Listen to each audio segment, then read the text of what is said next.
রাতের মধ্যে দেশের ১৭ জেলার উপর দিয়ে ঝোড়ো হাওয়া বয়ে যাওয়ার আশঙ্কা রয়েছে। পাশাপাশি বজ্রপাত সহ বৃষ্টিও হতে পারে। বৃহস্পতিবার রাত ১টা পর্যন্ত দেশের অভ্যন্তরীণ নদীবন্দরের জন্য দেয়া সতর্কবার্তায় এ তথ্য জানানো হয়েছে।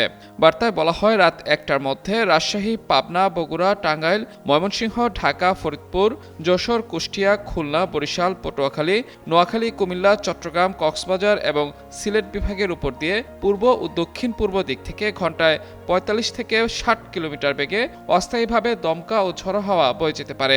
এ সময় বৃষ্টি ও বজ্রসহ বৃষ্টিরও শঙ্কা রয়েছে। এসব এলাকার নদী বন্দরগুলোকে ১ নম্বর সতর্ক সংকেত দেখাতে বলা হয়েছে। এদিকে লঘুচাপের বর্ধিতাংশ পশ্চিমবঙ্গ থেকে উত্তর পশ্চিম বঙ্গোপসাগর পর্যন্ত বিস্তৃত রয়েছে। একই সঙ্গে মৌসুমী বায়ু বাংলাদেশের উপর মোটামুটি সক্রিয় এবং উত্তর বঙ্গোপসাগরের অন্যত্র দুর্বল থেকে মাঝারি অবস্থায় রয়েছে।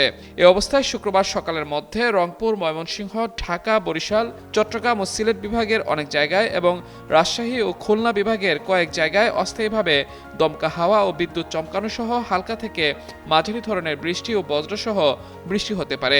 একই সঙ্গে দেশের কোথাও কোথাও মাঝারি থেকে ভারী বৃষ্টি হতে পারে। তবে দেশের দিন এবং রাতের তাপমাত্রা প্রায় অপরিবর্তিত থাকতে পারে বলে জানিয়েছে আবহাওয়া অফিস।